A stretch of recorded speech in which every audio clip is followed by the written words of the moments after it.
26 जनवरी 2026 को कर्तव्य पथ एक बार फिर भारत की सैन्य, सांस्कृतिक और रणनीतिक ताकत का साक्षी बनेगा। इस बार गणतंत्र दिवस परेड का दृश्य न सिर्फ देशवासियों का सीना गर्व से चौड़ा करेगा, बल्कि पूरी दुनिया को भारत की अनब्रेकेबल नेशनल सिक्योरिटी का स्पष्ट संदेश भी देगा। पहली बार रिपब्लिक डे परेड में भारत का सबसे शक्तिशाली एयर डिफेंस सिस्टम S-400, जिसे सुदर्शन चक्र के नाम से जाना जाता है, जनता के सामने प्रदर्शित किया जाएगा। यह वही एडवांस मिसाइल डिफेंस सिस्टम है जिसने ऑपरेशन सिंदूर के दौरान भारत की एयर स्पेस सिक्योरिटी को पूरी तरह अटूट बनाया और दुश्मन के मंसूबों को आसमान में ही नाकाम कर दिया। डिपार्टमेंट ऑफ मिलिट्री अफेयर और ट्राई सर्विस झांकी ऑपरेशन सिंदूर इस बार परेड का सबसे बड़ा आकर्षण होगा, जो भारतीय थल सेना, नौसेना और वायुसेना की जॉइंट ऑपरेशनल कैपेबिलिटी और रणनीतिक सफलता का प्रतीक बनेगी। झांकी के माध्यम से यह दिखाया जाएगा कि कैसे तीनों सेनाएं एकीकृत रूप से देश की सुरक्षा सुनिश्चित करती हैं।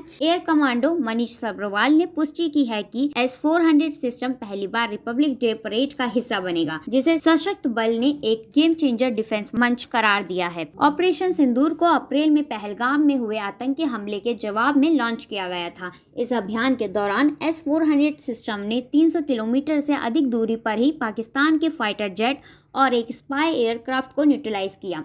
Air chief marshal Amarpreet Singh के अनुसार इस सिस्टम ने भारत की एयर डिफेंस आर्किटेक्चर को ऐतिहासिक मजबूती दी है और भारत को रणनीतिक श्रेष्ठता प्रदान की है। इस बार गणतंत्र दिवस परेड का नेतृत्व लेफ्टिनेंट जनरल भवनेश कुमार करेंगे, जो लगातार चौथी बार परेड की कमान संभालेंगे।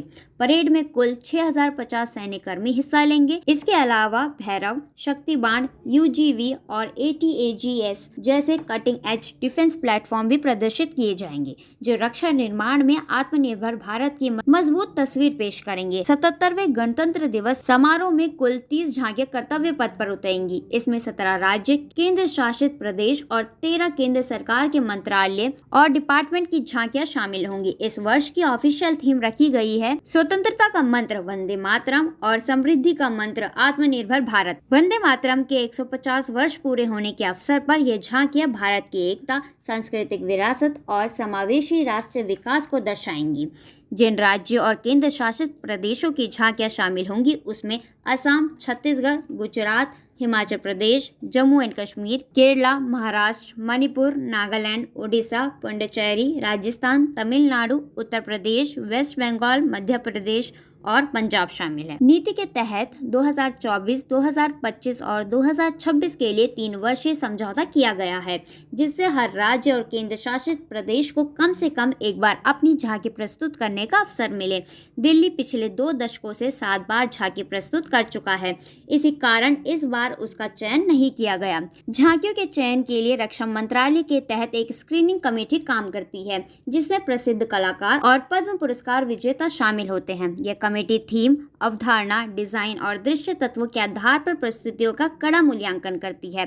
कुल मिलाकर गणतंत्र दिवस परेड 2026 केवल एक समारोह नहीं होगा, बल्कि यह भारत की सैन्य शक्ति, रणनीतिक स्पष्टता और वैश्विक आत्मविश्वास का भव्य प्रदर्शन होगी। और S-400 की मौजूदगी यह स्पष्ट संदेश देती है कि भारत अब अपनी सुरक्षा खुद तय करता है, पूरे आत्मविश्वास और आधुनिक ताकत के साथ।